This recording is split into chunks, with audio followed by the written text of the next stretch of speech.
देखो हाइड्रोकार्बन में लास्ट जो है हमने संडे को किया था डायरेक्टिव इन्फ्लुएंस। उसका कुछ पॉइंट जो है आपका रिमेनिंग है, उसी को पहले मैं कंप्लीट करा रहा हूँ। इसमें हमने देखा था कि दो तरह के ग्रुप हैं, इलेक्ट्रॉन डोनेटिंग और इलेक्ट्रॉन विदड्रॉइंग। यानी एक जो बेंजीन के रेजोनेंस से इलेक्ट्रॉन विदड्रॉ करते हैं और दूसरा जो डोनेट करते हैं। जो विदड्रॉ करते हैं वो मेटा डायरेक्टिंग होते हैं, क्योंकि डायरेक्टिव इन्फ्लुएंस में यही है कि बेंजीन में mono substitution is giving only one type of a product, but di substitution में we have the three type of isomeric product. Mono substitution अगर आप बेंजीन का कर रहे हो तो all six position in hexagonal ring is equivalent, आप कहीं पर भी इलेक्ट्रोफाइल सब्स्टिट्यूट कर दो। लेकिन अगर आप डाई सब्स्टिट्यूशन कर रहे हो यानी ऑलरेडी एक आपका इलेक्ट्रोफाइल पहले से प्रेजेंट है बेंजीन रिंग पर, अब अगर दूसरा इलेक्ट्रोफाइल यहां पर अटैक करता है तो इसकी पोजीशन ये फर्स्ट इलेक्ट्रोफाइल जो ऑलरेडी यहाँ पर सब्स्टिट्यूटेड है ये डिसाइड करता है। तो यहाँ पर तीन पॉसिबिलिटी बनती है। डायरेक्टिव इन्फ्लुएंस यही है, पहला कि E2 आपका सेकेंड पोजीशन पे सब्स्टिट्यूट होगा,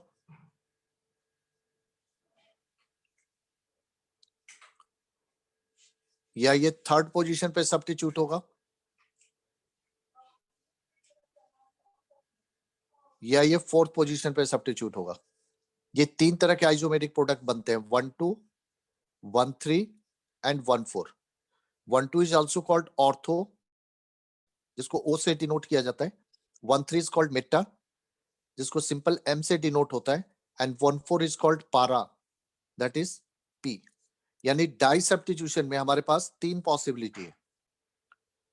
तो सेकेंड इलेक्ट्रोफाइल कहां पर सब्स्टिट्यूट होगा, 2 पे या 3 पे या 4 पे, ठीक है, ये डायरेक्ट करता है आपका फर्स्ट इलेक्ट्रोफाइल जो ऑलरेडी सब्स्टिट्यूटेड है, और इसी को कहा जाता है directive influence of the group. यानी जिसमें आपका फर्स्ट इलेक्ट्रोफाइल सेकेंड इलेक्ट्रोफाइल की पोजीशन डिसाइड करता है। तो इसमें हमने देखा था कि दो तरह के ग्रुप होते हैं, एक जो ऑर्थो एंड पारा पे डायरेक्ट करते हैं, यानी जो दो आइसोमेरिक प्रोडक्ट बनाते हैं, और ये जनरली कौन से होते हैं ग्रुप, ऑर्थो पारा डायरेक्टिंग, जो इलेक्ट्रॉन डोनेटिंग होते हैं बेंजीन रिंग के लिए, यानी जो बेंजीन के रेजोनेंस में इलेक्ट्रॉन ऐड करते हैं। जैसे आपने एग्जांपल लिया था, एल्काइल ग्रुप है, एल्कोक्सी ग्रुप है, OH है, NH2 है, बेंजीन रिंग है, ठीक है, क्योंकि इनके इलेक्ट्रॉन डोनेशन से बेंजीन रिंग के ऑर्थो एंड पारा पोजीशन पर नेगेटिव चार्ज डेवलप होता है। इट मींस कि हायर इलेक्ट्रॉन डेंसिटी क्रिएट होती है, तो इलेक्ट्रोफाइल वहीं पर अटैक करेगा जहां पर इलेक्ट्रॉन डेंसिटी हायर होगा। तो इन ग्रुप के इलेक्ट्रॉन डोनेशन से ortho para become electron rich position, so therefore electrophile will be substituted at ortho and para position. तो इसका क्यों ऑर्थो पारा है ये आप रेजोनेंस स्ट्रक्चर के थ्रू बता सकते हो ड्रॉ करके, ठीक है। तो इनके केस में दो आइसोमेरिक प्रोडक्ट बनेंगे, इनको हम एक्टिवेटिंग ग्रुप भी कहते हैं, क्योंकि इनके इलेक्ट्रॉन एडिशन से बेंजीन के ऊपर इलेक्ट्रॉन डेंसिटी इंक्रीज होती है। It means it will give more attraction for the electrophile, तो ये सब्स्टिट्यूशन को इजियर और फास्टर करते हैं, इसलिए इनको एक्टिवेटिंग भी कहा जाता है। और दूसरे ग्रुप थे मेटा डायरेक्टिंग, यानी जो थर्ड पोजीशन पर डायरेक्ट करते हैं। तो मेटा डायरेक्टिंग में आपने लिस्ट बनाई थी, जैसे नाइट्रो का, ऐसे सभी ग्रुप जिनमें मल्टीपल बॉन्ड होता है, CHO हो गया, COOH हो गया, CN हो गया नाइट्राइल ग्रुप, ईस्टर ग्रुप हो गया, कीटोनिक ग्रुप हो गया COR, ये सभी आपका, या सल्फोनिक एसिड ग्रुप हो गया, ये सभी आपके मेटा डायरेक्टिंग ग्रुप है। तो इनके केस में सब्स्टिट्यूशन मेटा पे इसलिए होता है क्योंकि ये जब इलेक्ट्रॉन विड्रॉ करते हैं तो ऑर्थो पारा पे पॉजिटिव चार्ज आता है। जब आप इनका रेजोनेंस स्ट्रक्चर ड्रॉ करते हो तो आप देखते हो कि इलेक्ट्रॉन विड्रॉइंग के केस में, जिसको माइनस आर भी कहा जाता है, क्योंकि इसके केस में माइनस आर इफेक्ट होता है और इस केस में प्लस आर, तो ये माइनस आर इफेक्ट देते हैं। इलेक्ट्रॉन विड्रॉ करते हैं बेंजीन के रिंग से, तो उस केस में ऑर्थो पारा पर पॉजिटिव चार्ज डेवलप होता है। इट मींस कि ortho para become electron deficient point, और बेटा पे पॉजिटिव नहीं आता है तो इसका मतलब बेटा पे इलेक्ट्रॉन डेंसिटी हायर है, तो इसीलिए इनके रेफरेंस में आपका इलेक्ट्रोफाइल मेटा पे सब्स्टिट्यूट होता है। तो ये मेटा डायरेक्टिंग है, और इनको डीएक्टिवेटिंग कहा जाता है क्योंकि ये सब्स्टिट्यूशन को स्लो करते हैं और डिफिकल्ट बनाते हैं। because they will decreasing the electron density on benzene ring, so electrophile less attract होगा इनके केस में। तो ये पॉइंट हमने ऑलरेडी लास्ट क्लास में डिस्कस किए थे। आज इसी का कुछ एप्लीकेशन करना है। तो एप्लीकेशन कैसे करना है, क्योंकि ये एप्लीकेशन आपको कन्वर्जन फॉर्म में या रिएक्शंस को कंप्लीट करने के फॉर्म में आ सकती है। जैसे मान लो रिएक्शन वही रहेंगे सब्स्टिट्यूशन की, chlorination, bromination, nitration, sulphonation, alkylation, same वही रिएक्शन। अब जैसे मान लो अगर आप बेंजीन का क्लोरीनेशन कर रहे हो, उसके पहले मैं एक बार रीजेंट फिर से आपको रिव्यू करवा दूं। क्लोरीनेशन जो इंपॉर्टेंट सब्स्टिट्यूशन रिएक्शन है, क्लोरीनेशन में आप रीजेंट यूज करते हो Cl2 chlorine in presence of aluminium chloride. Bromination यानी ब्रोमीन सब्स्टिट्यूट करना, यहां पर रीजेंट आप यूज करते हो Br2 in presence of FeBr3। इसी तरह नाइट्रेशन, नाइट्रेशन में आप रीजेंट यूज करते हो nitric acid in presence of sulphuric acid. Sulphonation, sulphonation में we are using fuming sulphuric acid H2SO4। उसके बाद था फिडेल क्राफ्ट एल्काइलेशन। एल्काइलेशन में हम रिजेंट क्या यूज करते हैं, जो भी एल्काइल ग्रुप सब्स्टिट्यूट करना है उसका क्लोराइड यानी RCl in presence of AlCl3। and the last is acylation।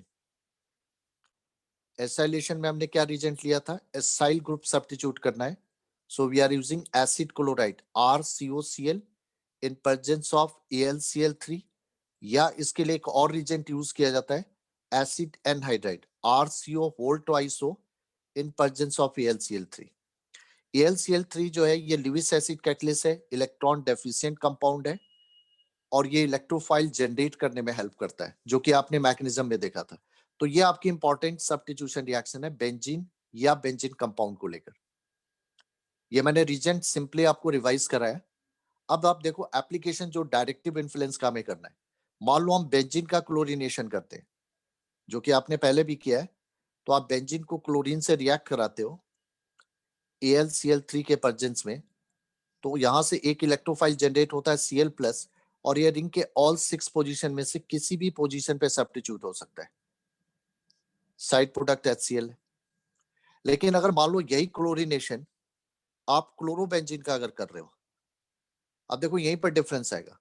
Benzene के केस में Cl+ कहीं पर भी सब्स्टिट्यूट हो जाएगा, लेकिन अगर यहाँ पर क्लोरोबेंजीन हम लेते हैं तो अब जो है इनकमिंग Cl+ की पोजीशन ये पहला वाला क्लोरीन डिसाइड करेगा। तो यहां पर आपको डायरेक्टिव इन्फ्लुएंस का एप्लीकेशन करना होगा। अब ये कैसे एप्लीकेशन करेंगे, जो हमने पीछे पढ़ा है उसके लिए आप पहले ये देखो कि ये कौन सा ग्रुप है, ऑर्थोपारा डायरेक्टिंग या मेटा। यस बेटा, Cl कैसा ग्रुप है, ऑर्थोपारा या मेटा?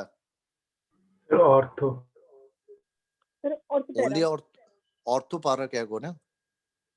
तो अब यहाँ पर रिजेंट तो वही रहेगा, लेकिन यहाँ पर जो प्रोडक्ट बनेंगे वो दो आइसोमेरिक बनेंगे। एक Cl यहाँ पर ऑर्थो पे जाएगा, दूसरा पारा पे, यानी तो दो आइसोमेरिक प्रोडक्ट बनेंगे, 1,2 डाइक्लोरो और दूसरा 1,4। और ऑर्थोपारा में हमें यह भी याद रखना है कि पारा जो है लार्ज क्वांटिटी में बनता है, ये मेजर प्रोडक्ट होता है, ये मेजर होगा, ये आपका माइनर, बनेंगे दोनों, बट ये ज्यादा क्वांटिटी में बनता है पारा। साइड प्रोडक्ट लिखना चाहो तो लिख सकते हो, ना तो नहीं भी लिख सकते हो। अब यहीं पे देखो, आप अगर टॉल्यून ले रहे हो, मिथाइल बेंजीन, इसका क्लोरीनेशन, अगेन यहां पर भी वही है। हमें यह देखना होगा कि CH3 का डायरेक्टिव इन्फ्लुएंस क्या है। तो CH3 के बाद डायरेक्टिव इन्फ्लुएंस क्या है आपका, ऑर्थोपारा। तो इसका मतलब यहां पर भी Cl सब्स्टिट्यूट होगा ऑर्थो एंड पारा पोजीशन पे।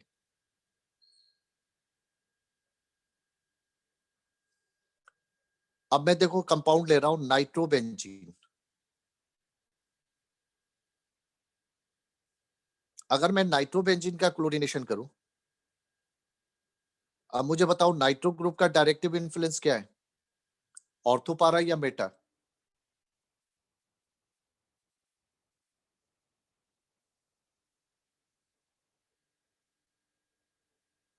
What is the directive influence of nitro group? Sir Meta. Yes बेटा, क्या रिस्पॉन्ड क्यों नहीं कर रहे हो आप लोग? आवाज नहीं आ रही है मेरी? सर तो ये देखो नाइट्रो के रेफरेंस में नाइट्रो अगर यहाँ पर है तो ये ऑर्थो हुआ, ये मेटा हुआ, थर्ड पोजीशन। तो मतलब यहां पर आपका सीएल सब्स्टिट्यूट होगा। तो ये देखो मैंने आपको दिखाया कि डायरेक्टिव इन्फ्लुएंस कैसे यूज करना है, क्योंकि इस पे दो तरह से क्वेश्चन आते हैं। एक तो इलेक्ट्रोफिलिक सब्स्टिट्यूशन के रेट को प्रिडिक्ट करने में कि किसमें फास्टर होगा किसमें स्लोअर होगा, और दूसरा कंप्लीटिंग द रिएक्शन में, क्योंकि अब बेंजीन के जगह पर ये कंपाउंड आपको मिलेंगे, तो कंप्लीटिंग द रिएक्शन या कन्वर्ट करने में। जैसे मैं आपको दिखा रहा हूं, जो एनसीईआरटी का ये क्वेश्चन है, इसमें दिया गया है कि क्वेश्चन ये है, how you convert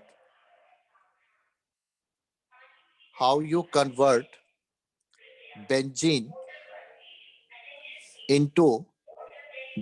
into first आपका दिया हुआ है टॉल्यून नहीं है, नाइट्रोबेंजीन, और दूसरा दिया हुआ है एम क्लोरो नाइट्रोबेंजीन।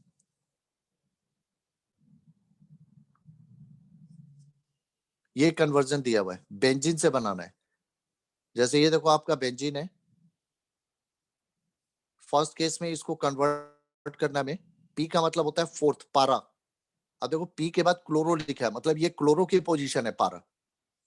इसके बाद वाला जो है ये फर्स्ट पोजीशन पर लोगे। तो पहले आप नाइट्रोबेंजीन बनाओ, बेंजीन पे नाइट्रो लगा दिया यहां पर। अब इसके रिस्पेक्ट में पारा पोजीशन ये हुआ, तो मतलब यहां पर सीएल आएगा।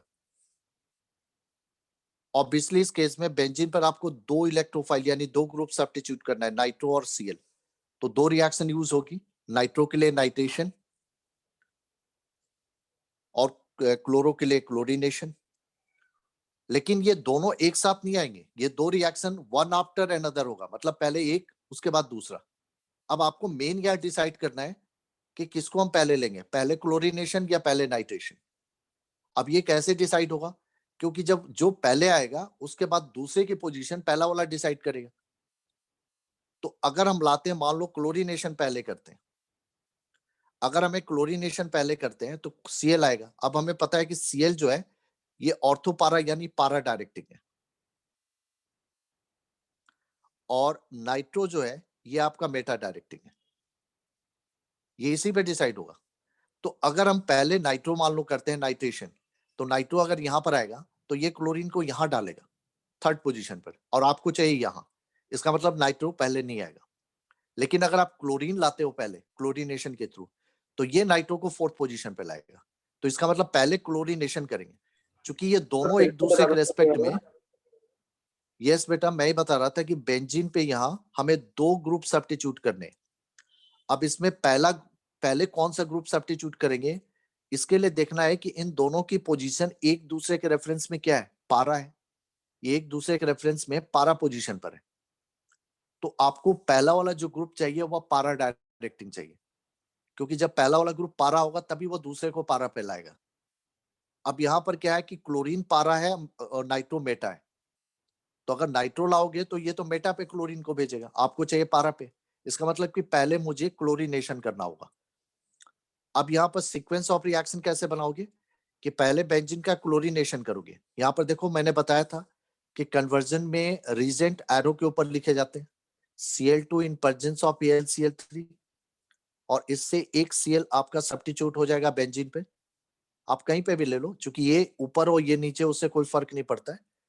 ये आपका क्लोरीन आ गया, क्योंकि पहले हमें पारा डायरेक्टिंग चाहिए, क्योंकि ये दोनों पारा एक दूसरे के रेफरेंस में। अब नाइट्रेशन करो, HNO3 प्लस H2SO4। पहले बेंजीन से क्लोरोबेंजीन बनाएंगे, फिर नाइट्रेशन करेंगे तो नाइट्रो ग्रुप आएगा क्लोरोबेंजीन में। अब Cl जो है पारा डायरेक्टिंग है, यहाँ पर ऑर्थो दिखाने की जरूरत नहीं है, क्योंकि ऑर्थो वैसे भी माइनर होता है। तो ये देखो आपका पारा पोजीशन पे नाइट्रो आ गया। ये स्ट्रक्चर इज द सेम। ये पहला वाला था। लेकिन सेकेंड वाले केस में जहां पर हमें बेंजीन से बनाना है एम क्लोरोनाइट्रोबेंजीन, एम क्लोरोनाइट्रोबेंजीन। यहां पर ये दोनों एक दूसरे के रेफरेंस में मेटा पोजीशन पर है। अब इसका मतलब कि इस केस में पहली रिएक्शन मेटा डायरेक्टिंग होनी चाहिए, यानी फर्स्ट जो ग्रुप आना चाहिए वो मेटा डायरेक्टिंग। तो इसमें नाइट्रो मेटा डायरेक्टिंग है, तो यहां पर यही चीज रिवर्स कर दोगे, पहले नाइट्रेशन करोगे, यानी पहले नाइट्रेशन करेंगे। चूंकि नाइट्रो मेटा डायरेक्टिंग है, क्लोरीन पारा है, तो पहले आपको नाइट्रेशन करना होगा। तो ये देखो आपका आ गया नाइट्रो यहां पर। अब क्लोरीनेशन करो, तो अब ये इनकमिंग Cl+ को मेटा पे सब्स्टिट्यूट करेगा और आपका रिक्वायर्ड प्रोडक्ट यहां पर फॉर्म हो जाएगा। तो यही मैं बता रहा था कि यही होता है एप्लीकेशन ऑफ डायरेक्टिव इन्फ्लुएंस, कि आपको इस तरह से रिएक्शन जब देगा कि बेंजीन से ये बनाना है, तो वहां पर फर्स्ट ग्रुप की डायरेक्टिव इन्फ्लुएंस अगर आपको पता है तभी आप डिसाइड कर पाओगे। यस बेटा, क्लियर है सबको? Yes sir. एक इसी में दिया हुआ है बेंजीन टू एसीटोफेनॉन। देखो एसीटोफेनॉन कॉमन नेम है, ये मैंने इसलिए लिया क्योंकि बहुत लोग एसीटोफेनॉन से कंफ्यूज हो जाओगे। बेंजीन पर ये कहीं पर भी पोजीशन ले लो, COCH3 ग्रुप जब होता है इसको कहा जाता है एसीटोफेनॉन। ये कॉमन नेम है। इसका आयुपिक नेम क्या बनता है, कोई बता सकता है आप में से? एसीटोफेनॉन का आयुपिक नेम? कार्तिक, प्रज्ञा, सर देखो मुझे किसका? बताओ। एसीटोफेनॉन इज द कॉमन नेम, इसका आयुपिक नेम क्या होगा? एसीटोफेनॉन का आयुपिक नेम बनाना है।